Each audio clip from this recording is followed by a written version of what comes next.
안녕하세요. 예. 제가 이 강연을 이제 그 요청을 받고요. 그 설레이는 마음으로 준비를 좀 했습니다. 제가 이제 이렇게 그 주로 학회를 다니거나 이제 어디 학계 사람들을 만나면은 그냥 뭐 내가 뭘 하는지 다 알고 있는 사람들을 만나니까요. 제가 뭘 하고 있는 건지 하는지 이렇게 대중들한테 소개를 시켜드릴 기회가 잘 없었어요. 그래서 이제 학생들도 좀 궁금해하죠. 교수님 도대체 어떤 연구를 하십니까? 근데 이제 제가 이런 발표를 잘 할 기회가 없으니까 사실 준비되어 있는 얘기들이 별로 없었습니다. 그래서 이번 기회에 저도 이제 이런 발표를 좀 해보면 좋을 것 같다 생각을 하고 사실 이제 저도 아기가 있거든요. 아기가 있는데 좀 저희 아기들한테도 좀 아빠가 이런 거를 하고 살고 있다를 좀 얘기를 해주려고 오늘 아기들을 데리고 왔는데요. 지금 밖에 너무 신났습니다. 그래서 저희 애들은 안 들어왔고 자, 그 강연을 시작하겠습니다. 그래서 오늘 이제 그 주제는요. 여기 있습니다. 구조 제어를 통한 첨단 소자 개발입니다. 그 제가 이제 이렇게 강연 주제를 잡고 포스터 제작이 됐잖아요. 포스터 제작을 하고 나서 이제 포스터를 저희 와이프한테 보여줬는데 이게 이제 여러 교수님들이 여러 주제에 대해서 발표를 하시는데 제목을 보더니 야, 네가 적어낸 제목은 너무 어렵다. 그러시더라고요. 그래서 제가 봐도 그 다른 교수님들이 어떻게 이렇게 제목을 잘 지으셨는지 이렇게 한눈에 알아볼 수 있는 제목인데 제목만 보면 이게 도대체 이 사람이 무슨 얘기를 하고 싶은 건지 좀 잘 와닿지가 않습니다. 그래서 일단 그 얘기를 좀 할게요. 자, 먼저 연구 배경 소개를 좀 드리겠습니다. 자, 제목이요. 구조 제어에서 시작을 하는데 그럼 이 구조가 무엇인가를 먼저 좀 생각을 해봐야겠죠. 아마 여러분들이 다 추상적으로 구조라는 게 있지 어떤 건축물을 떠올리든지 뭔가 구조라는 게 머릿속에 그려지지만 자 구조가 뭔지 얘기해 보세요라고 얘기를 하면 이렇게 한 문장으로 얘기하기가 쉽지 않습니다. 저희가 갖고 있는 그 개념을 저도 쉽지 않더라고요. 제목은 적어냈는데 그럼 구조를 설명을 드려야 되는데 구조가 도대체 뭘까? 이제 그럴 때 이제 사전을 봐야죠. 그래서 표준 국어 대사전을 찾아봤습니다. 이렇게 정의가 돼 있어요. 일정한 설계에 따라 여러 가지 재료를 얽어서 만든 물건. 그래서 예시로요. 건물, 다리, 축대, 터널 따위가 있다. 이게 이제 사전에 실려 있는 구조의 정의입니다. 자, 그러면 이제 이 구조의 정의에 따라서 우리 구조의 중요한 요소들을 이 안에서 찾아볼 수가 있는데요. 자, 구조를요. 일단은 왜 만들어야 되는? 만든 물건인데요. 왜 만들어야 될까? 왜 만들어야 될까? 먼저 생각을 해야 뭘 만들지가 이제 머릿속에 떠오르겠죠. 자, 그리고 나면은 이 목적을 달성하기 위해서 무엇을 해야 되는가를 이제 이 구조의 정의에서 찾아볼 수가 있습니다. 자, 예를 들어서요. 우리가 다리를 예로 듭시다. 다리를 만드는 목적은 뭔가요? 다리. 예를 들어 강이 있습니다. 내가 강에 예를 들어서 북쪽에서 남쪽으로 가고 싶어요. 아니면 강의 동쪽에서 서쪽으로 가고 싶습니다. 강을 건너가고 싶어요.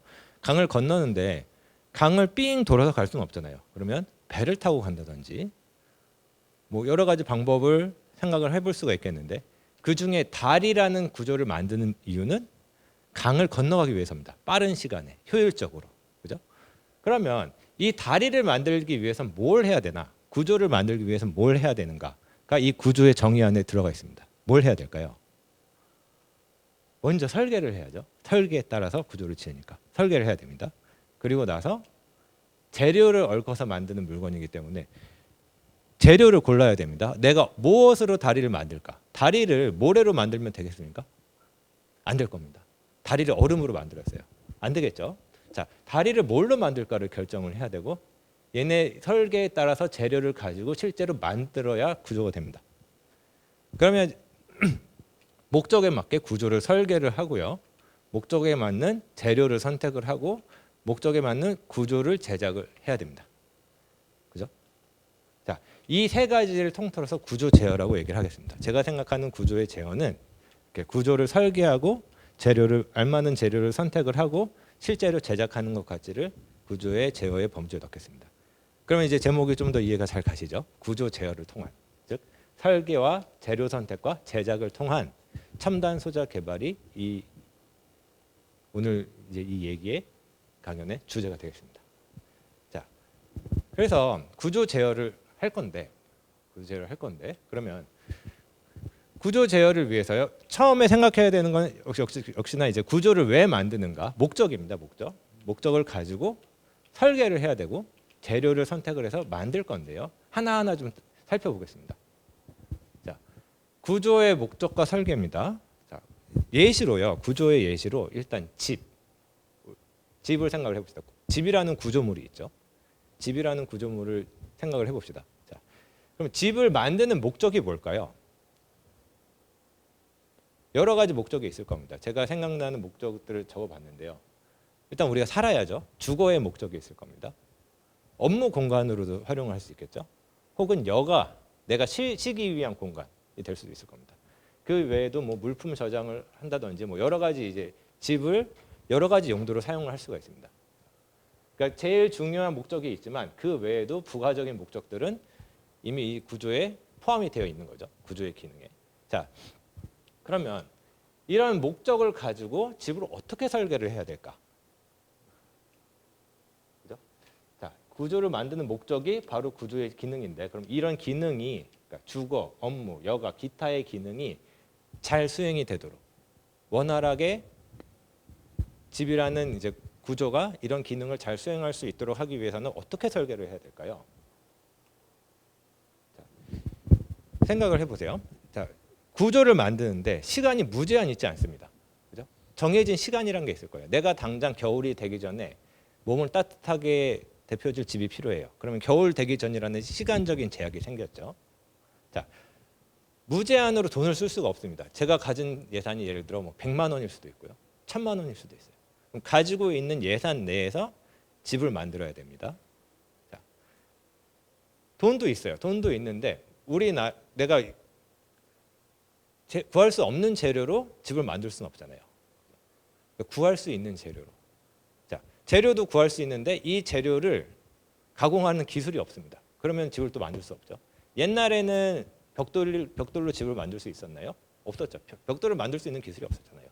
시멘트라는 거를 바를 수 있는 기술이 없었잖아요. 그러니까 시간에 따라서 쓸 수 있는 재료도 다릅니다. 그럼 이런 제약들이 생깁니다. 방금 말씀드린 시간이라든지 공간이라든지 자본이라든지 이런 제약 조건들을 효율적으로 활용하는 거. 공간도 어떻게 보면 이런 자원 중에 하나죠. 제약 조건 중에 하나입니다. 즉 현실적으로 제한 조건을 고려해서 얘네를 효율적으로 최대한 잘 활용할 수 있게끔 설계를 해야겠죠. 자, 이게 집을 설계하는 그러니까 어떻게 설계해야 되는 구조를 어떻게 설계해야 되는가에 모두 포괄되는 개념입니다. 제한 조건을 고려해서 기능을 극대화합니다. 이렇게 설계하는 게 좋은 설계가 되겠죠. 자, 그러면 집을 설계를 했어요. 집을 설계를 하고 나면은 그 다음에 이제 그러니까 고려를 해야 되는 게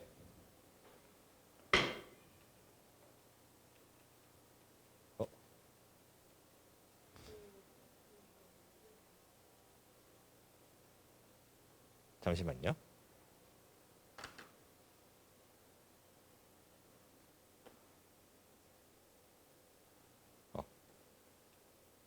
됩니다. 예.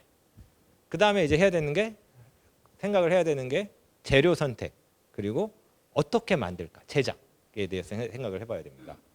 그러면 집을 만들 때 재료 선택이 중요할까요? 중요하죠. 중요합니다.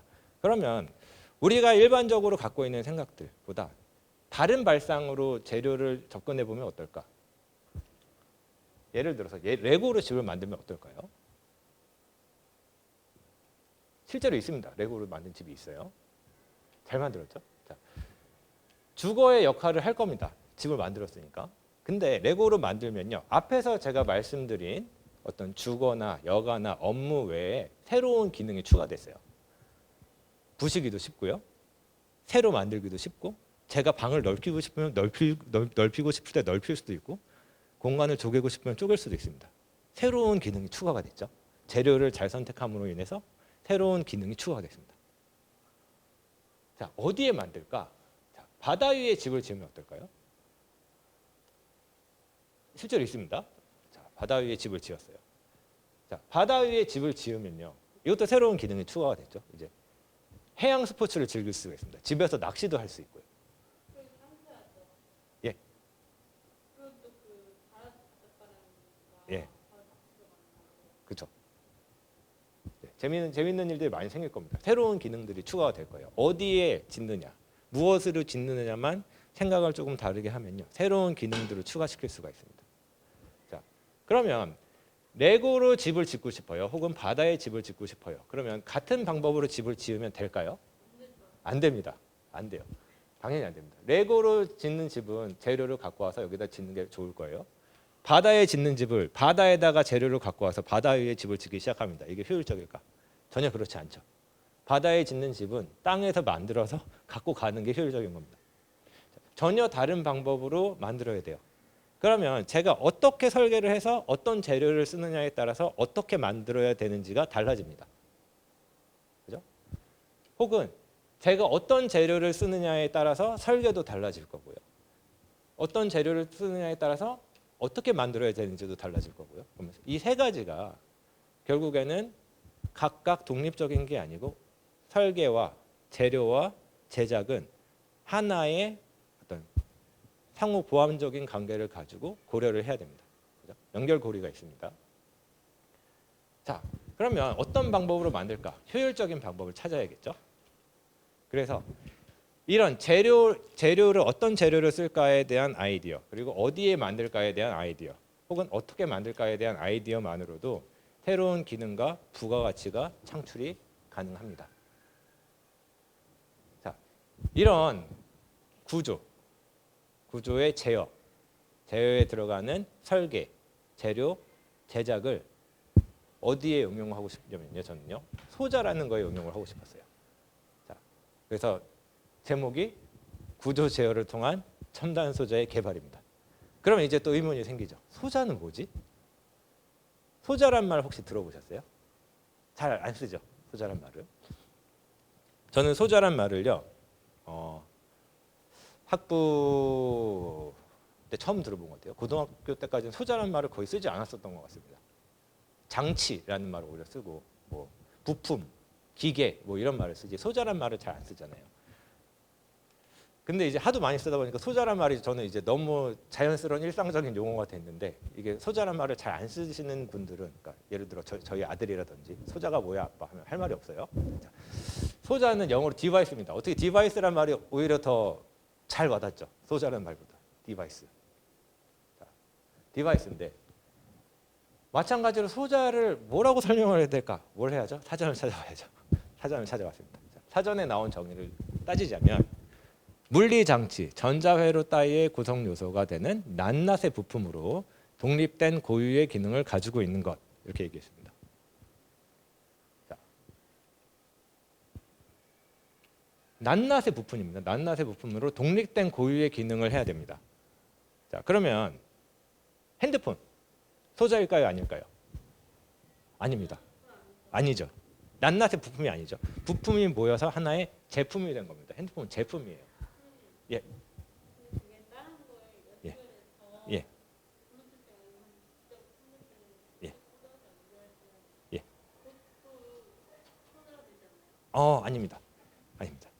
그 하나하나가 최소한의 단위의 작용을 한다고 생각하시면 됩니다. 그러니까 핸드폰을 뜯어보면 이제 디스플레이 장치가 있죠. 화면이 들어옵니다. 빛이 나오고. 이거는 소자일까요, 아닐까요? 아닙니다. 걔도 아니에요. 얘도 빛을 내는 픽셀 하나하나가 모여서 디스플레이 장치가 된 거니까 얘도 장치입니다. 계속 더 뜯어봐야 돼요. 최소한의 작용을 할 수 있는 부품이 될 때까지 뜯으시면 걔가 소자가 됩니다. 예를 들어서 뭐가 있을까? 스위치라고 하면 껐다 켰다의 작동, 최소한의 작동 하나만 하죠. 스위치가 소자입니다. 아니면은 전등은 불이 들어왔다 나갔다, 불이 켜지고 꺼지고, 그죠? 소자입니다. 이게 LED 소자입니다. LED도 불이 꺼졌다 예. 어떤 게 있을까요? RGB 색이 있죠. R이 소자고요. R 소자가 있고요. G 소자가 있고 B 소자가 있습니다. 각각의 소자입니다. 좋은 질문이. 각각 픽셀 하나하나가 소자입니다. 자, 이런 서브 픽셀 RGB가 모여서요. 사실은 백색이 나오죠. 근데 백색도 하나의 소자로 보셔도 됩니다. 그것도 하나의 기능이니까. 세 개가 모여서 하나의 기능을 하는 거죠. 백색이 나오게끔. 그것도 하나의 소자로 보셔도 됩니다. 소자는 그래서 독립된 고유의 기능을 가지고 있는 걸 소자라고 얘기를 합니다. 자, 그러면 제가 말씀드리는 구조 제어를 통한 소자.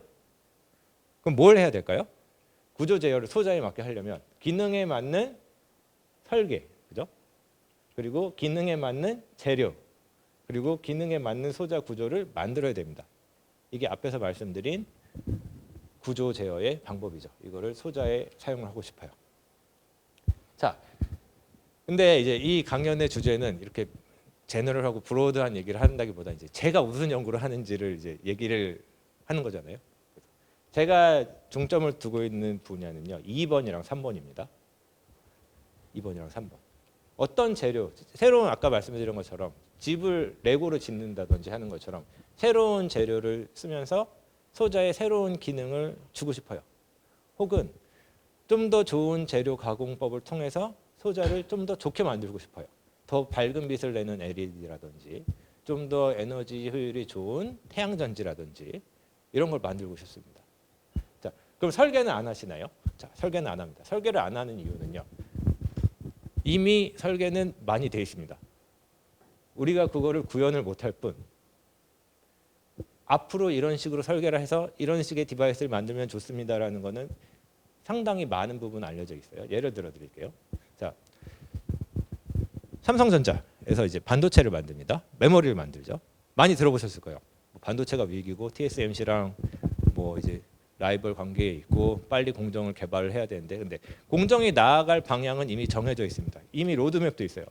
2025년에 2나노, 2027년에 1.4나노, 2나노, 1.4나노 이미 다 설계가 끝나 있다는 얘기죠. 이렇게 디바이스를 설계를 해놨어 이미. 설계를 해놓고 2나노짜리 디바이스, 1.4나노짜리 디바이스 설계가 끝나 있습니다. 왜 못 만들어요? 아직 기술이 그만큼 개발이 안 됐다는 얘기죠. 덜 돼 있다는 얘기죠. 그러니까 설계는요. 사실은 저의 약간의 관심사 바뀝니다. 논문을 찾아보고 구글을 찾아보고 인터넷을 찾아보면 정말 많아요. 정말 좋은 디바이스 구조들이 많습니다. 문제는 만들기 어려울 뿐. 그래서 좋은 재료를 가지고 좀 좋은 구조를 만드는 방법에 대해서 연구를 하고 있어요. 그래서 이제 저희 실험실 홈페이지입니다. 사실은 저희 실험실 사진을 이렇게 찍어가지고 여기 큼지막하게 넣으려고 그랬는데 청소를 잘 안 해서 도저히 실을 수가 없었습니다. 여러분 대학 실험실 가보시면 아시겠지만 상당히 지저분합니다.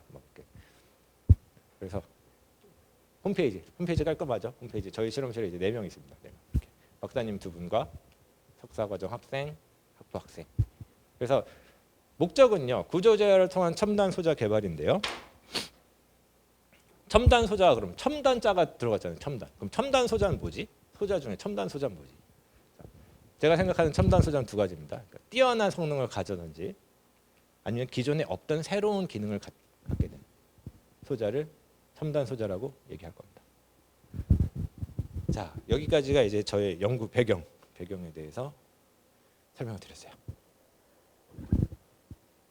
자, 그러면 이제 정밀 구조 구현을 위한 제가 가지고 있는 이제 제일 기본적인 기술들을 가지고 이제 소자를 만들 거니까 건축으로 따지면은 제일 기본적인 건축 기술이 되겠죠. 뭐 거중기를 이용한다든지 크레인을 이용한다든지 하는 기본적인 기술을 조금 말씀드릴게요. 자, 정밀 구조라고 얘기했는데 정밀 구조가 제가 생각하는 이제 제가 얘기하는 정밀 구조를 얘기를 하려면 요 일단 단위를 좀 말씀을 드릴게요. 100분의 1m가 1cm죠. 1000분의 1m가 1mm입니다. 100만 분의 1m가 1마이크로미터예요. 10억분의 1m가 1나노미터입니다. 자, 이렇게 얘기하면 잘 이제 사이즈가 얼마만큼 작은지 머릿속에 잘 안 와닿는데 머리카락의 두께가요. 약 100 마이크로미터입니다. 머리카락 두께. 그러면은 얘를 머리카락 두께를 머리카락 하나를 100개로 나눠요. 100개로 나누면 그게 1 마이크로미터가 됩니다. 개를 다시 1000개로 나눠요. 그럼 그게 1 나노미터가 됩니다. 자, 그럼 물 분자의 크기가 0.2 나노미터보다 작아요. 자, 그러면 소자를 만들기 위한 정밀 구조는 어느 정도 수준에서 정밀 구조를 제가 다룰 수 있을까? 자, 지금 삼성전자가 개발하겠다는 정밀 메모리가 2나노 아까 뭐 1.4나노 그랬으면 요 범주에 들어가죠. 사실 제가 다루기에는 너무 작습니다. 그래서 제가 얘기하는 이제 정밀 구조는요, 마이크로미터 사이즈에서 나노미터 사이즈 정도가 될 거예요. 그래서 요 두 범위에 걸쳐져 있는 구조들을 정밀 구조라고 얘기를 할 겁니다. 자, 그러면 이런 이제 구조를 만들 거잖아요. 나노미터 수준의, 마이크로미터 수준의 구조를 만들 겁니다. 근데 여러분 혹시 생각해 보신 적 있으실지 모르겠는데 구조체를 만들다는 거는 어떻게 보면 조각을 하는 거랑 비슷하잖아요. 재료가 있고 얘를 가지고 어떤 구조를 만듭니다 하면 큰 재료를 가지고 조각을 하겠다 얘기를 하면요. 이 구조보다는 더 작은 칼이 필요합니다. 너무 당연하죠. 얼음 조각을 하는데 얼음 조각보다 큰 칼을 들고 와서 이걸 팔 수는 없잖아요. 그러니까 내가 만들고 싶은 수준보다 작은 칼이 필요한데 그러면 마이크로미터보다 작은 칼이 필요하겠네요. 뭐가 있을까? 생각을 해보시면 빗을 사용합니다. 자, 빗이란 건 파장으로 되어 있어요. 이중성을 갖고 있다고 하는데 빗이 갖고 있는 성질 중에 하나는 파동성이 있습니다. 파장으로 되어 있어요. 그러면 이 파장에는 한 파장에 해당하는 길이가 있죠. 이 길이의 수준이요. 우리가 보는 이제 굉장히 넓은 범위에서 있는데 이 마이크로미터와 나노미터 사이즈의 파장을 모두 다 빗의 범주에 있습니다. 그리고 우리가 이제 보게 되는 가시광선은 한 400나노미터 수준에서 한 7, 800나노미터 수준에서의 가시광선의 파장을 갖고 있어요. 그럼 가시광선의 빗을 사용을 하면은 400나노미터의 파장부터 시작한다 그랬으니까 한 400나노미터의 칼이라고 생각하시면 됩니다. 400나노미터 수준의 칼을 가지고 조각을 할 수가 있습니다. 그러면 그거보다 더 짧은 파장을 이용하면 어떻게 되겠어요? 300나노, 200나노. 그래요. 칼이 더 세밀해지는 거니까 더 세밀한 조각이 가능해지겠죠. 자, 그래서 여러분 나중에 기사를 보시면 뭐 UV 공정 이런 말이 나올 겁니다. UV 공정이란 말은 왜 나오냐면은 파장이 가시광선보다 작아요. 짧기 때문에 가시광선보다 좀 더 세밀한 공정이 가능해집니다. 얘네들을 이제 가시광선도 사실은 근데 뭐 아니 UV 광선도 뭐 200나노, 100나노 아까 얘기한 삼성전자에서 얘기하는 뭐 2나노 공정보다 훨씬 크죠. 그럼 얘네를 좀 더 세밀하게 만들 수 있게 얘를 더 작게 만들어야 되죠. 그래서 이제 EUV 공정이 나온다든지 뭐 엑스레이를 사용한다든지 하는 얘기가 나오기 시작하는 겁니다. 자, 그런 장비는 없고요. 제가 얘기하는 이제 이 정밀 구조는요, 주로 이 자외선은 자외선인데 한 300나노 수준의 빛을 이용하게 되면 그 정도의 빛을 이용합니다. 자, 그럼 재밌는 거를 일단 하나 보여드릴게요. 자, 이런 구조 제작 기술은요, 통칭 리소그래피라고 부릅니다. 리소그래피. 모든 구조 제작 공정을 리소그래피라고 부르는데 이 리소그래피 공정에도 여러 가지 종류가 있어요. 근데 방금 제가 얘기한 빛을 이용한 리소그래피를 포토 리소그래피라고 부릅니다. 자, 그러면 이런 이제 조각이네요. 이런 조각을 만든다고 생각을 해봅시다. 포토 리소그래피 공정을 이용하면요, 간략적으로 설명을 드릴게요. 자, 어떤 이 증착 물질, 기판 증착 물질이라고 되어 있는데 이 증착 물질을 조각을 할 거예요. 증착 물질을 조각을 하려면 빛에 반응하는 어떤 포토레지스트라는 물질을, 그러니까 감광제를 이 위에 발라줍니다. 자, 감광제를 발라주고요. 이 감광제에 원하는 모양의 빛을 쪼여줘요. 예를 들어 이 감광제를 그러니까 감광제를 가지고 증착 물질을 뭐 도너츠 모양으로 만들고 싶다. 그러면은 이 감광제 위에 도넛 모양으로 빛을 쪼여줍니다. 이 그러니까 빛이 닿는 부분을 조절하기 위한 마스크가 위에 들어가고 이 위에서 광원이 쪼여지면서 마스크가 없는 부분에 이제 빛이 닿게 되겠죠. 자, 빛이 닿은 부분이 두 가지로 이제 반응을 합니다. 그 PR 종류에 따라서 경광제 종류에 따라서 두 가지로 반응을 하는데 빛이 닿은 부분을 남길 수 있고요. 혹은 빛이 닿은 부분만 지울 수도 있습니다. 그거는 이제 종류에 따라서 달라요. 자, 그래서 이 PR 종류에 따라서 예를 들어서 이제 빛이 닿은 부분을 남겼다고 칩시다. 그럼 빛이 닿은 부분 빼고 지워버리면요, 빛이 닿은 부분에 포토레지스트만 이렇게 증착물질 위에 남게 되겠죠. 그럼 이 드러난 증착물질을 닦아내요. PR 여기서 이제 이 감광제는 보호막 역할을 합니다. 보호막 역할을 하고 이 보호막 밖에 있는 부분들을 깎아내고 감광제를 지워버리면은 밑에 있던 증착물이 우리가 원하는 모양으로 남아있게 됩니다. 깎아내는 거죠, 말 그대로. 칼로 파내는 것 같이, 빗으로 파내는 것 같이 이렇게 포토 리소그래피 공정이 있습니다. 자, 이런 포토 리소그래피 공정을 가지고 조각을 할 수가 있는데, 그럼 이 얼음 조각을 제가 칼로 조각을 한 그림을 갖고 왔나 보시면은 그렇지 않죠. 어떻게 만들면 돼요? 틀에다가 물을 부어서 채워주고 얼린 다음에 꺼내면은 이 조각이 그대로 나옵니다.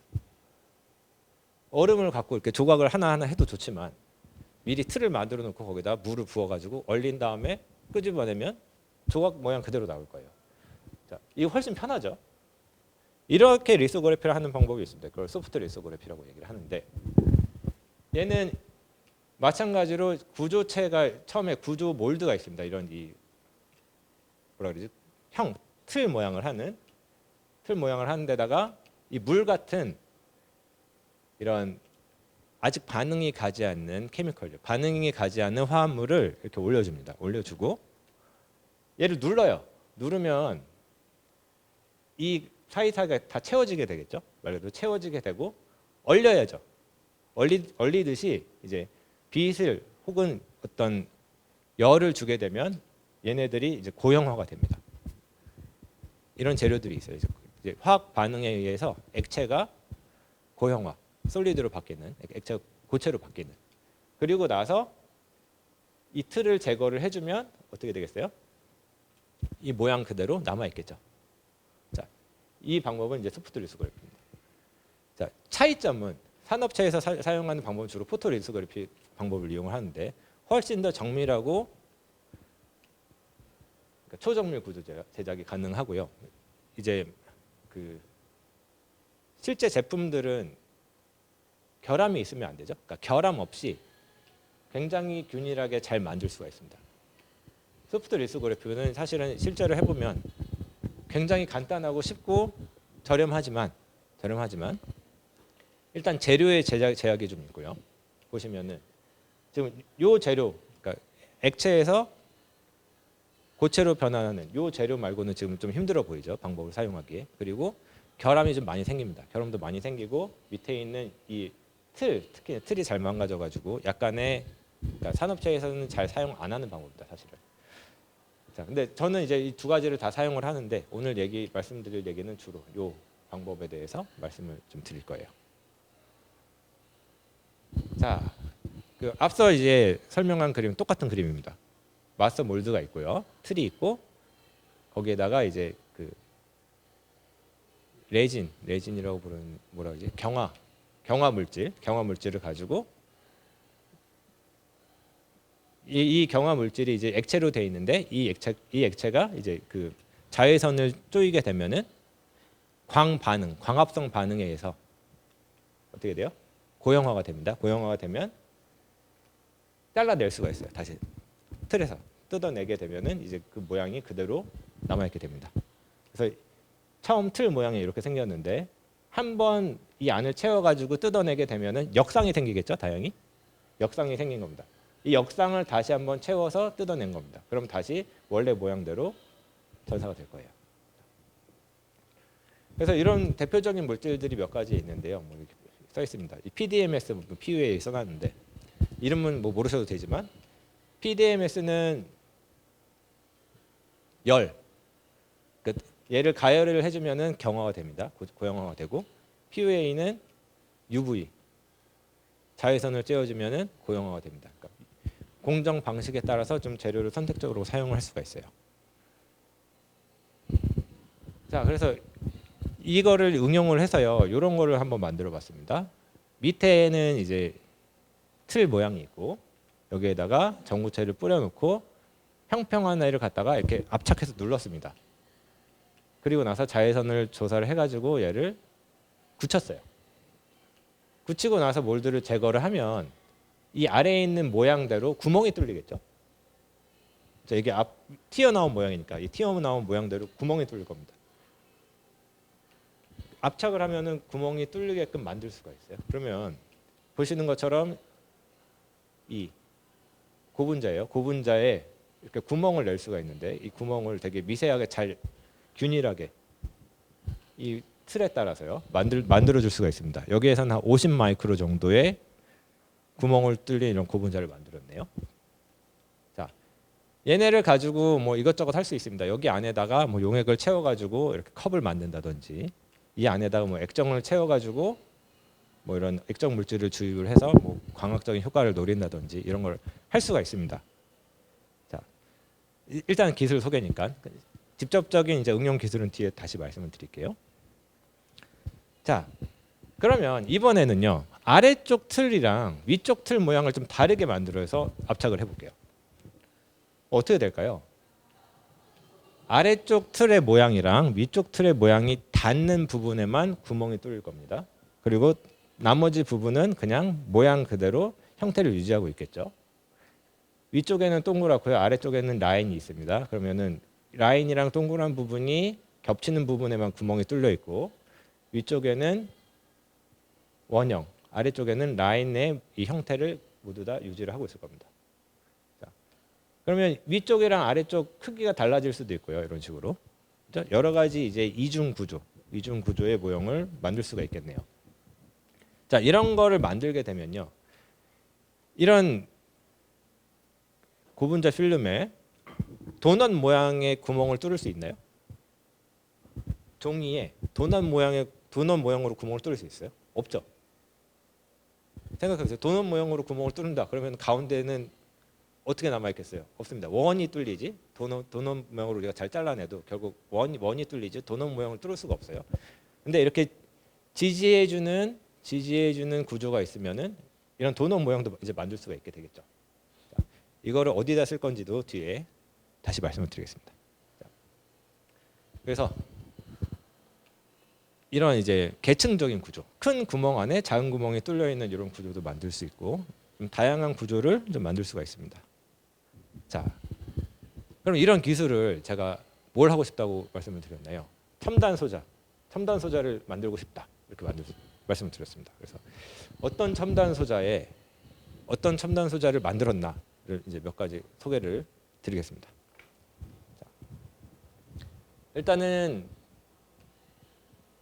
투명해요. 지금 만드는 고분자 자체가 투명한데 이런 이제 투명하고 주기성을 갖고 있는 이런 뭐라 그러지? 그레이팅 구조라고 얘기하는데 주기성을 갖고 있는 구조는요, 빛을 증폭시킬 수가 있습니다.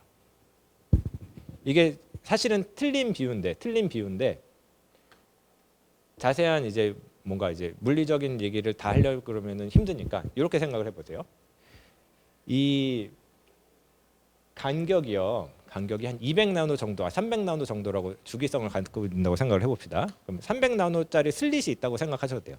그러면 여기에다가 백색 광을 이렇게 비춰주면 전파장의 빛을 비춰주면요, 여기 투과하는 빛은 사실은 이 슬릿보다 작은 파장의 빛만 지나가는 것처럼 생각하시면 됩니다. 비슷한 원리인데 같은 원리는 아닙니다. 근데 비슷하게 그렇게 생각하셔도 괜찮아요. 그래서 이런 주기성을 가진 이런 이제 주름진 구조를 만들어주게 되면은 어떤 파장의 빛이 있을 때 특정 파장의 빛을 모아줍니다. 특정 파장의 빛만요. 그럼 이 파장의 빛을 잘 모아주게 되면 얘네가 뭐가 되겠어요? 레이저가 됩니다. 레이저는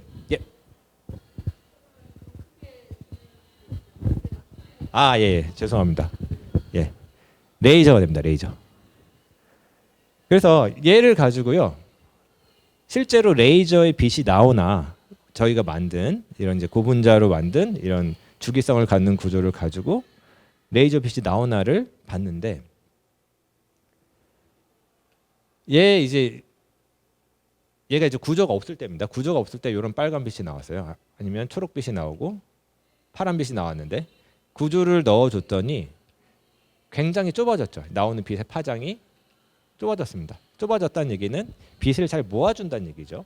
특정 파장의 빛으로. 그러면 색깔이 굉장히 뚜렷하게 나오겠지. 여러 가지 잡색깔들이 섞이지 않고요. 뚜렷한 색깔의 레이저 시그널이 보이게 됩니다. 자, 그래서 레이저를 만들 때 쓸 수가 있어요. 그래서 실제로 레이저를 구현을 했습니다. 레이저를 구현을 해서 이거 레이저에 잘 쓸 수가 있구나. 그거를 이제 하나 알았고요. 저희가 또 이제 환경 문제에 또 관심이 생겨가지고요. 지금 이 고분자 막입니다. 고분자 막이니까 딱딱하지는 않아요. 고형화가 돼 있지만 딱딱하지는 않고요. 그게 굉장히 얇으니까 얘네가 이제 흐물흐물하거든요.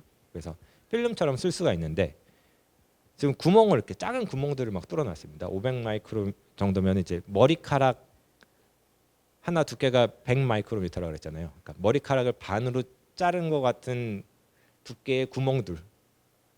머리카락 반으로 자른 그 크기의 구멍들이 막 뚫려 있어요. 엄청 작은 구멍들이 막 뚫려 있는데 이 구멍들이 물을 사실은 투과를 시킵니다. 물을 투과를 시키는데 여기에다 이제 물을 싫어하는 애들을 이렇게 발랐어요. 물을 싫어하는 애들을 이렇게 발라놨어요. 그러면 물이 얘를 지나갈까요? 안 지나갈까요? 구멍이 아주 작아요. 그리고 그 위에 물을 싫어하는 애들이 막 이렇게 깔려 있습니다. 그러면 물이 못 지나가겠죠. 왜? 구멍도 작은 데다가 물을 싫어하는 애가 있으니까 물이 이렇게 물방울이 떨어지면 이렇게 통통통 튕겨서 흘러갈 거예요. 자, 기름이 오면 어떻게 될까요? 여기. 기름이 오면은 기름은 물을 싫어하는 애랑 아무 상관이 없잖아요. 그죠? 기름이 오면은 그냥 지나갑니다. 그러면 물이랑 기름이랑 섞여 있는 애를 부어주면 어떻게 될 것 같아요? 기름만 지나가고 물은 안 지나가요. 분리막이 됐죠. 이런 거는 이제 어디에 사용한다고 사람들이 얘기를 하냐면요. 바다에 유조선이 폭파했다든지 기름 유출 사고가 나죠. 그럼 거기에서 이제 기름을 걷어내야 되잖아요. 그럼 기름을 걷어낼 때 사용할 수 있는 페이퍼 정도로 생각하시면 될 겁니다. 환경 문제에서의 좀 약간 도움이 되는 이런 유수 분리막을 구현을 해봤어요. 그래서 이게 이제 그냥 구멍이 뚫린 고분자입니다. 고분자에 물방울 떨어뜨렸더니 이렇게 떨어뜨려 있는데 여기에 이제 표현 처리를 했어요. 이제 소수성, 그러니까 물을 싫어하는 성질을 가진 입자들을 이렇게 발라놓고 물을 떨어뜨리면 물이 구형 그대로 유지를 하고 있죠. 조금만 기울이면 물이 그냥 굴러 떨어집니다. 얘는 물을 반쯤 흡수하고 있는데 떨어집니다. 그래서 실제로 얘를 가지고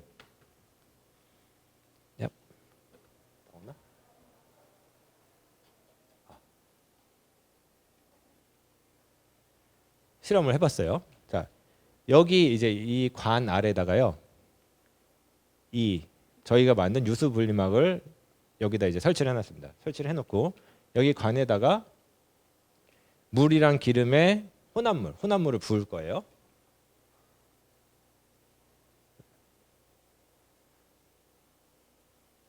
그래서 빨간색이 기름이고요, 파란색이 물입니다. 그럼 이제 빨간색 기름이 이 막을 지나서 잘 떨어지죠. 잘 떨어지고 기름이 지나가고 나서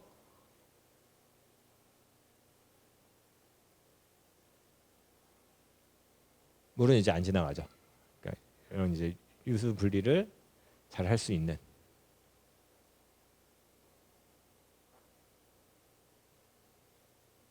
막도 한번 만들어봤습니다. 이게 근데 상당히 흔한 방법이에요. 그러니까 저희 실험실이 잘 만든 게 아니고 굉장히 흔한 방법입니다. 흔한 방법인데 저희도 한번 해봤다 정도의 의미가 있습니다. 네. 자, 그리고 이제 증착용 마스크로도 좀 써봤는데 이제 뭐 미세한 구멍이 뚫려 있는 이런 스텐실 구조라고 얘기하겠습니다. 스텐실 아시죠?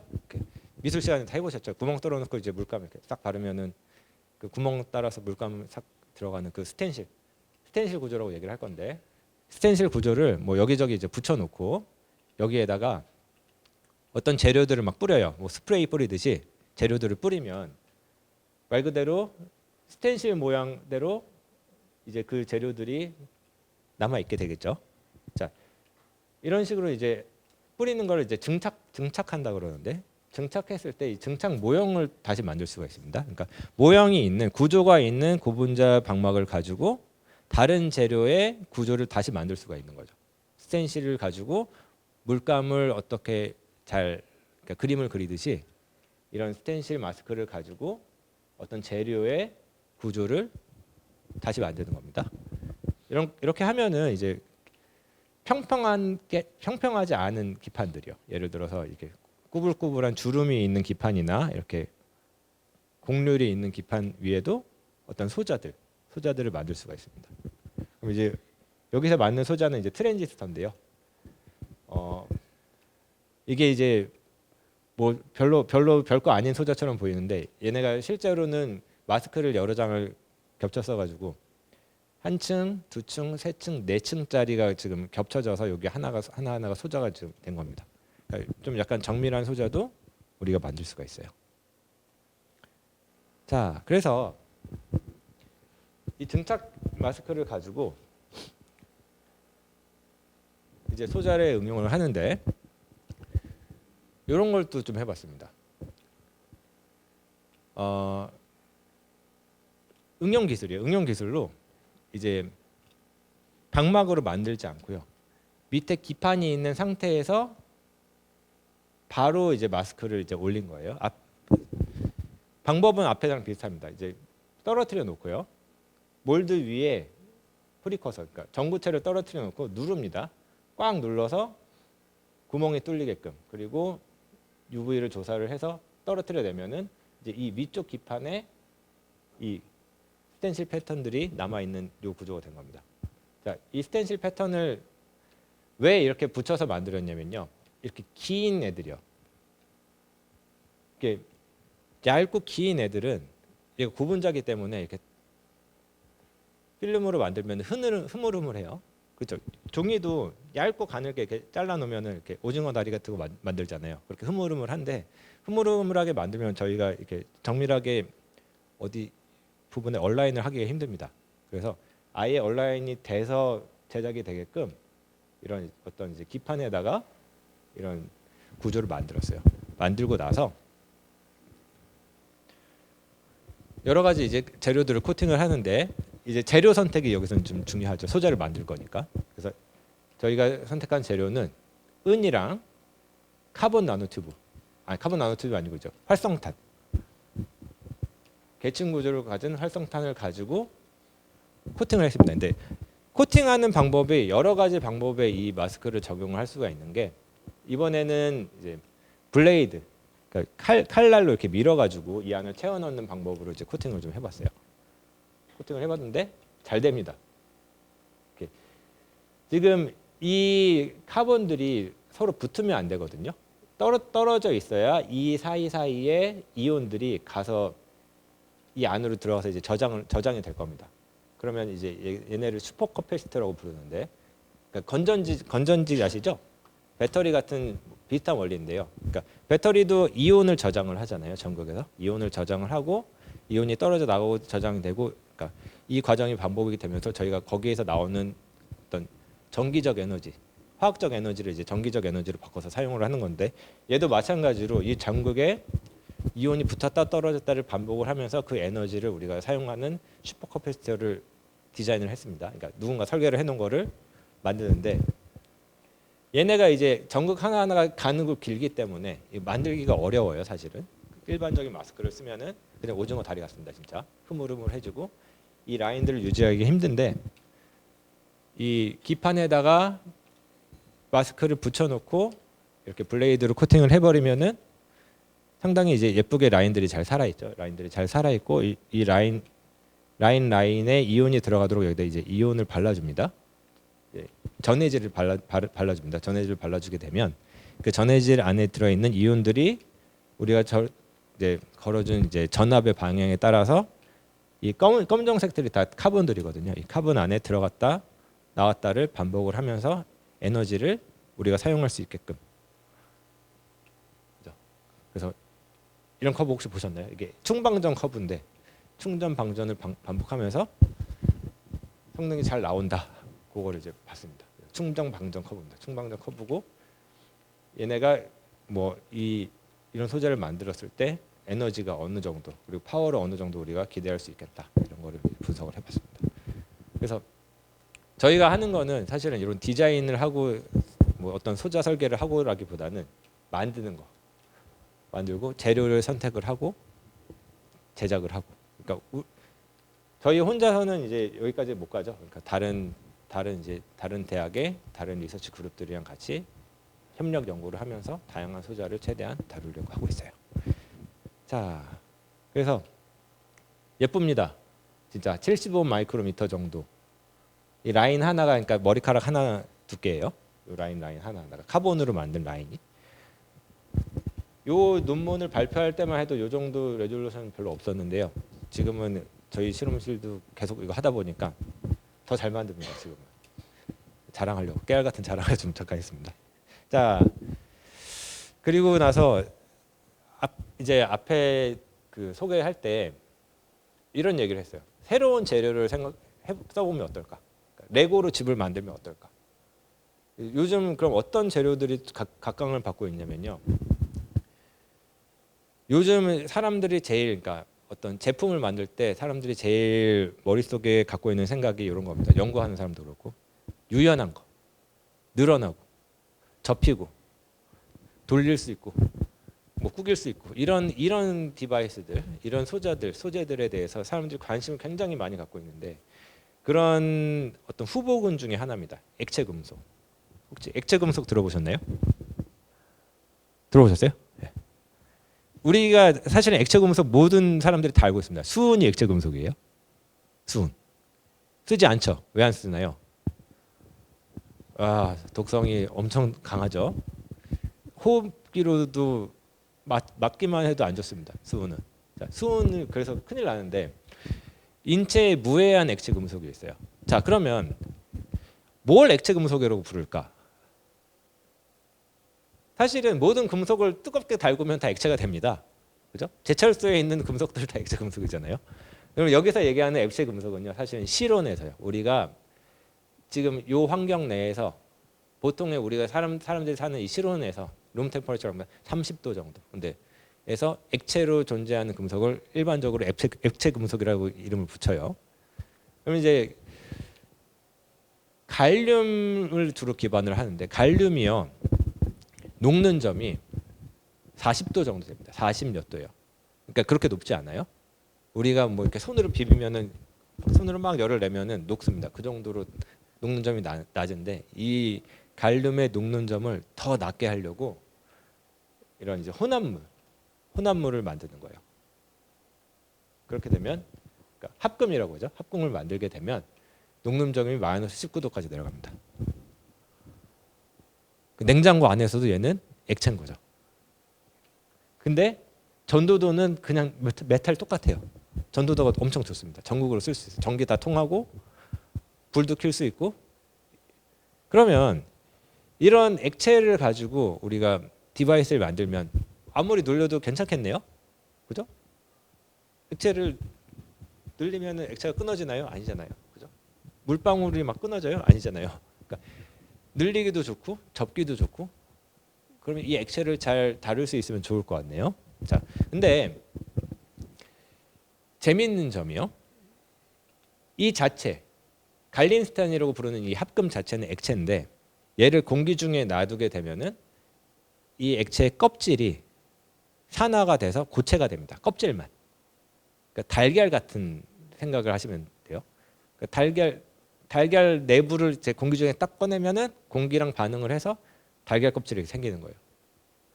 그러면 달걀은 안에는 액체지만요. 사실은 우리가 컨트롤할 수 있잖아요. 얘를 가지고 옮길 수도 있고 그 껍질이 둘러싸고 있으니까 사실은 우리가 고체처럼 다룰 수 있는 거잖아요. 갈린스탄도 마찬가지로요. 실제로 안에서는 액체지만 껍질은 산화막이 둘러싸고 있기 때문에 우리가 컨트롤할 수 있습니다. 회로도 만들 수 있고 실제로 제품에 사용할 수 있게끔 가공을 할 수 있어요. 구조도 만들 수 있습니다. 단점은 안에는 액체예요. 그리고 표면 장력이 엄청나게 큽니다. 그래서 터트리면은 표면 장력이 크면 어떻게 돼요? 뭉치겠죠. 그러니까 얘네들을 어떻게 잘 조절을 하느냐가 이제 이 갈린스탄을 가지고 어떤 구조를 만들 수 있느냐가 되겠죠. 자, 그래서 이런 걸 생각을 해봤습니다. 갈린스탄을요 공기 중에서 꺼내 놓으면 동그란 모양으로 그냥 굳어버려요. 얘네를 회로대로 만들기가 상당히 까다롭습니다. 얘네 그 산화막을 그러니까 얘네 모양을 잡으려고요. 산화막을 없애면 어떻게 되겠어요? 표면 장력 때문에 뭉쳐요. 그럼 안 되잖아요. 그럼 다시 산화막을 만들면서 다시 펴요. 근데 얘네를 다시 가공하려고 산화막을 없애면 다시 뭉쳐요. 그러니까 이 산화막이랑 표면 장력 사이에 이 뭐라 그러지? 그 뭐라 그러면 트레이드 오프 뭐라 그러죠? 잃고 얻음이 확실합니다. 그래서 두 가지를 동시에 잘 제어하기가 사실은 어려운데 저희가 이제 생각한 거는 얘를 이제 스프레이 방식으로 분사를 하면 어떻게 될까? 그래서 아까 그 이중구조 스텐실을 보여드렸잖아요. 이제 위쪽이랑 아래쪽의 구조가 다르고 겹치는 부분에만 구멍이 뚫려 있습니다. 지금 여기에 갖고 온 그림은요. 위에는 동그란 구멍이 뚫려 있고 아래쪽에는 라인이 있어요. 여기에다가 갈린스탄을 분사를 하게 되면요.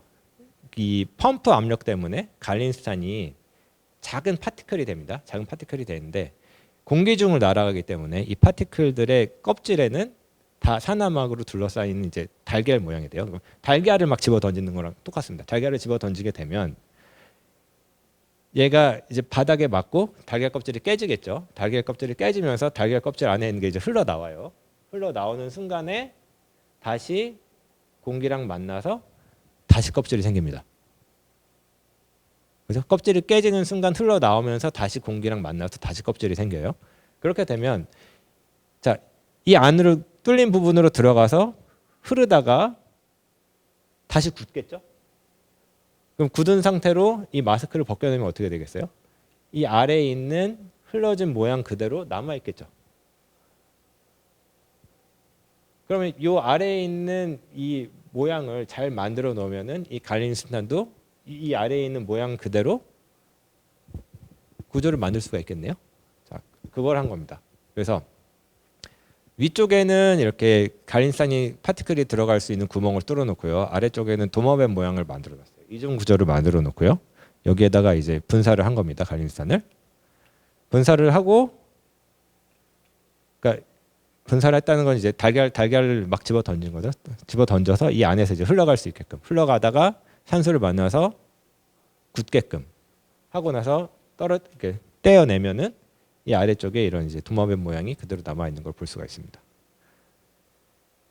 자, 그래서 도마뱀을 만들었어요. 근데 얘는 메탈이에요. 메탈이지만 그리고 겉에 부분은 산화막이 둘러싸고 있지만 안쪽에는 리퀴드입니다. 안쪽에는 액체예요. 그러면 얘를 늘리면 얘가 끊어질까요? 안 끊어집니다. 왜? 액체니까요. 안에는 액체예요. 그래서 늘려도 산화막이 깨졌다 생겼다를 반복할 뿐 절대 끊어지지 않습니다. 그래서 얘를 이제 고무에다 놓고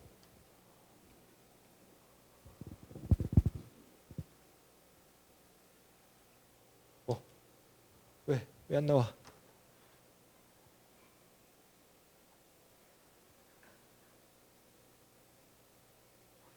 아, 예, 나옵니다. 늘려봅시다. 늘려요.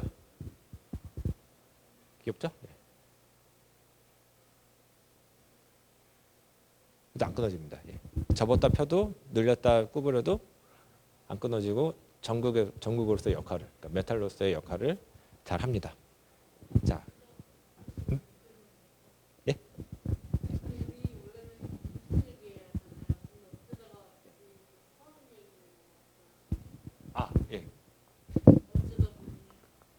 구조 얘기는 이제 이런 구조를 만들려고 이제 앞에 구조 설명을 드린 겁니다.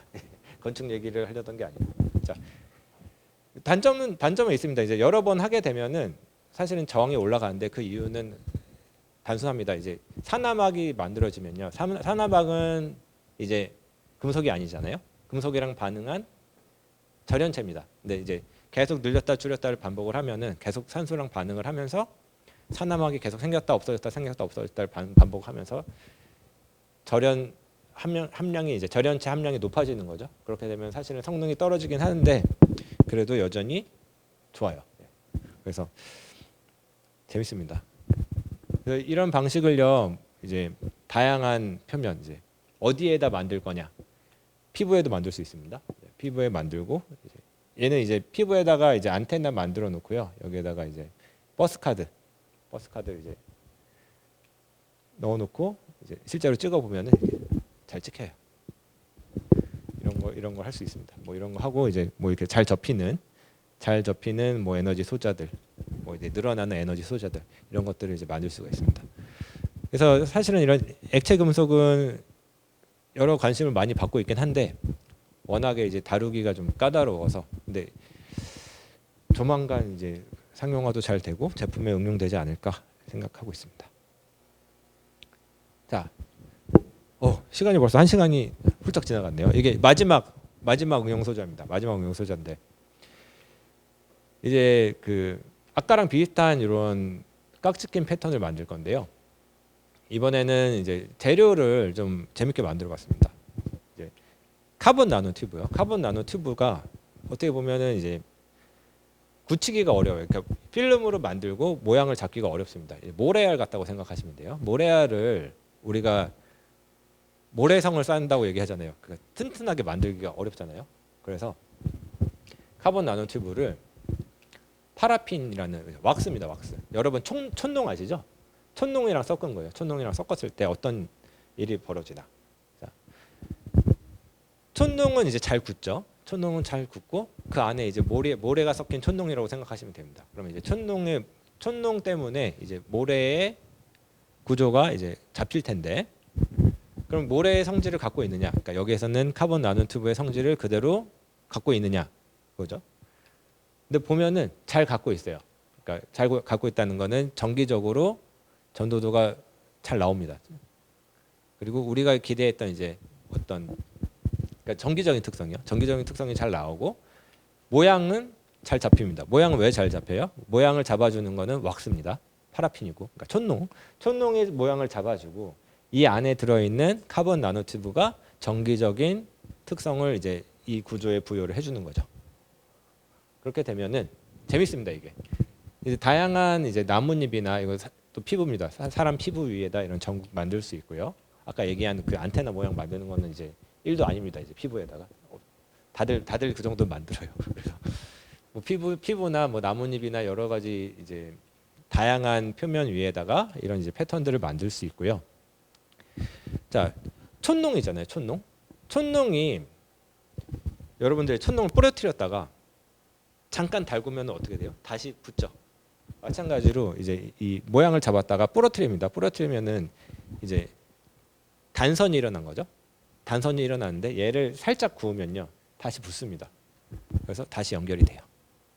그래서 막 이렇게 구부렸다 폈다를 막 10,000번, 20,000번 하면은 이제 이 크랙들이 막 가면서 저항이 막 올라가다가 한 2초, 3초 구우면은 다시 돌아옵니다. 그러니까 저항이 툭 떨어지죠. 그럼 다시 붙어요. 재밌죠? 떨어졌다가 다시 붙었습니다. 2초, 한 2초 정도, 3초. 네. 그래서 이거를 가지고 이제 뭐 다양한 소자를 또 만드는데 얘는 이제 터치 센서를 한번 만들어봤어요. 재밌으려고 터치 센서를 한번 만들어봤는데요. 터치 센서의 원리는 이제 정전식 터치 센서는요 간단합니다. 이제 전극 2개가 있고요. 이 위에 이제 어떤 절연체가 있을 때 손이 닿으면은 이 절연체의 절연 특성이 바뀝니다. 그러니까 절연체라기보다는 뭐라 그래야지? 그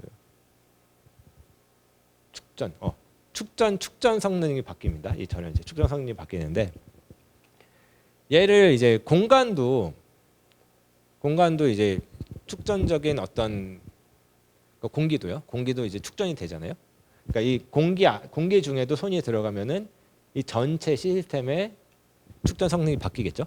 그래서 굳이 이 소자에 손을 대지 않아도요, 이 축전 성능이 바뀌는 걸 볼 수가 있습니다. 캐패시턴스가 바뀌는 걸 볼 수 있어요. 그래서 비접촉식으로, 그러니까 만약에 이게 센서라고 치면은 센서 근처에 손가락만 갖다 대도 인식이 됩니다. 손가락이 왔구나. 뭐 갖다 대면은 더 잘 됩니다. 그런 센서를 한번 만들어 봤는데요. 요거를 보시죠. 이게 센서가 있어요. 안 닿습니다. 안 닿는데도 지금 떨어지고 닿았을 때는 많이 떨어졌죠. 다시 안 닿습니다. 안 닿았을 때 올라오고 아예 멀리 떨어지면 다시 올라왔죠. 그러니까 굳이 센서에 손을 안 대도 가까이 가는 것만으로 해도 아, 얘가 물체가 다가왔구나를 감지할 수 있습니다. 이게 저는 참 좋은 기술이 될 거라고 생각을 했거든요. 왜냐하면 이제 우리 코로나 때 엘리베이터 버튼 누르기 싫잖아요. 그때 이제 손가락만 갖다 대도 엘리베이터 버튼이 눌러집니다.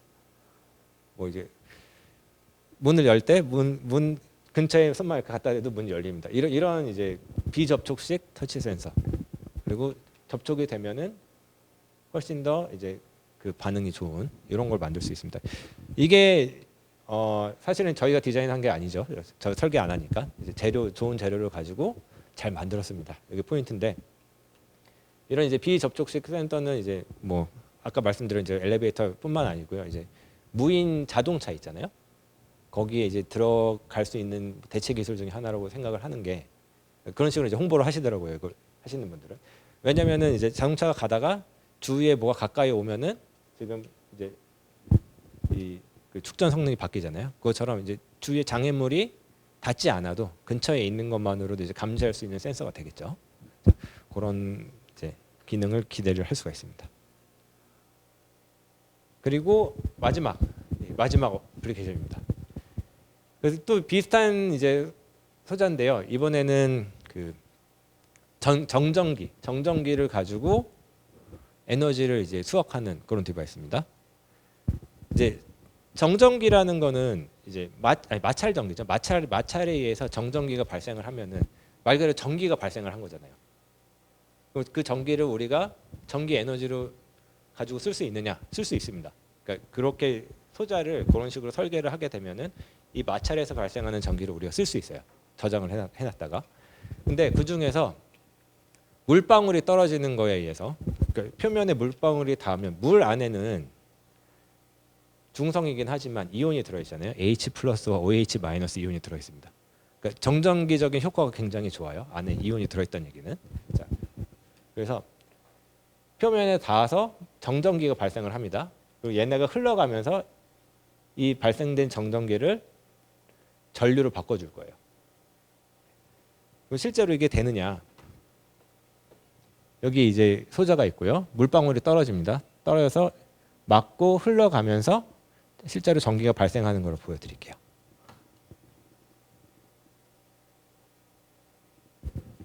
보이세요?